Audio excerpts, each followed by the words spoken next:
get a bit more understanding on the numbers, and we have research analyst at IPSOS, Tom Wolf. Thank you for joining us tonight. And it would seem, at the face of it, that NASA is gaining the numbers since the last one in January, from 30 to 42%. Is this reason for concern for Jubilee? Well, I would say yes and no. Yes, in the fact that, as you point out, that latter number does bring the gap between the two now official presidential contestants down quite a bit. But at the same time, in a way, we could say nothing has really changed in two senses. First of all, on the Jubilee sign, as Jane just pointed out, the president and his deputy president, running mate to be in August the 8th, are exactly the same where they were in January, 47. NASA's from 30 to 42. But if you take the Kurazamaoni votes that were in 3 or 4 really different baskets in January for Senator Wetangula, Musalia Mudavadi, Kalonzo Musyoka, and Raila from January, and you put them all together, you actually come up with an increase of 9 or 10%, from 30 to 40%. Where NASA has really gained, which is small but measurable, is that the undecideds of 10% in January are now down to 8%. All right. So that has added a little bit. But again, the question is left hanging in the air. If this collection of all the pro-NASA principles or leaders from January are now combined, as it were, with the extra 2% from the undecideds, leaving a gap of 5 or 6%, what else would have to happen to close that gap? Well, we'll get to that, but someone would ask what determines or what guarantees that those who say they would vote for either Uhuru or Raila Kalonzo are actually registered voters? Well, that's another very good and difficult question you're posing. Unlike the case in the past, when our interviewers could ask the respondents to show their voters' cards. We don't have voters' cards anymore since the last election. So we really have to take it on their word. And when 94% of our respondents claim to be registered, we know from the preliminary IEBC figures and the national population statistics that that is an overstatement. That's an inflated figure. Yeah. What we plan to do in our we think we're doing 2 more surveys before the election, unless you would like to chip in and fund another one, a third one.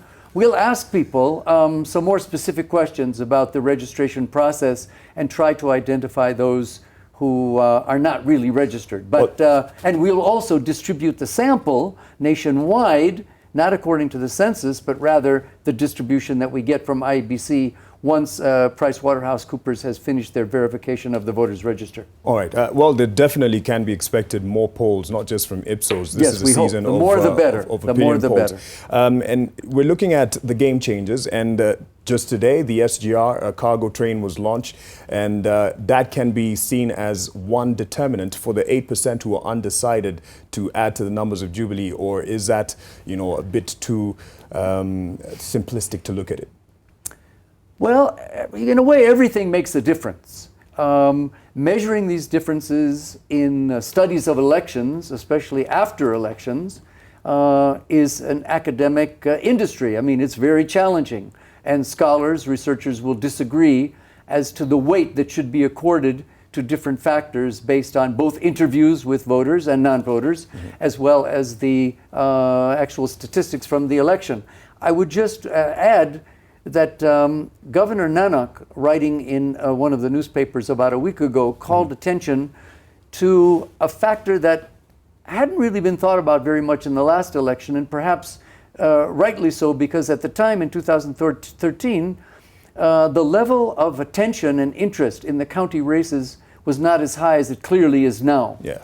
And his main point, if I understood him correctly in his column, was that especially for counties that include communities that do not have a presidential or a deputy presidential candidate in the race, the views that people have about the race for governor, the performance of counties, what's at stake for them at the county level, may actually have as much, if not more, influence on how people make their presidential choice than the national campaigns and the achievements or otherwise of the main parties and candidates. All right, moving forward, we have just above 2 months to the elections, and there are 8 presidential candidates who have been cleared to go to the elections as presidential candidates.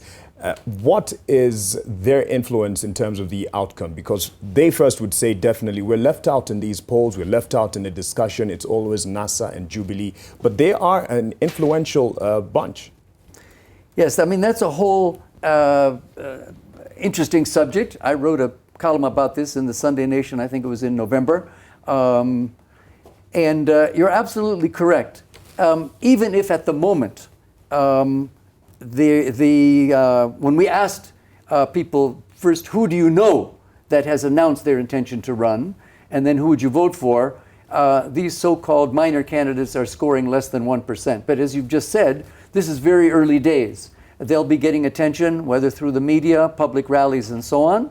And attention, I think, in 2 senses, at least. Number one, their individual attractiveness to voters, especially to voters who are not terribly convinced by either of the main candidates. We saw what happened with Dida. He gained quite the numbers just within 2 weeks of the election. That's true. Right. And the second one, the second aspect in which they're critical is the issues that they raise, that they force onto the agenda of the debate between the 2 main candidates. Okay. But just finally, I think we have to ask a question, and we'll track this. If their numbers are going to be small, they may not be, but if collectively they are, it still leaves the question in a close race, as this race seems to be getting closer, what's the total percentage of the vote that these other 6 candidates would have to get that would force a runoff? Right. In 2013, the total vote for the 6 minor candidates was around 5%. It was almost enough.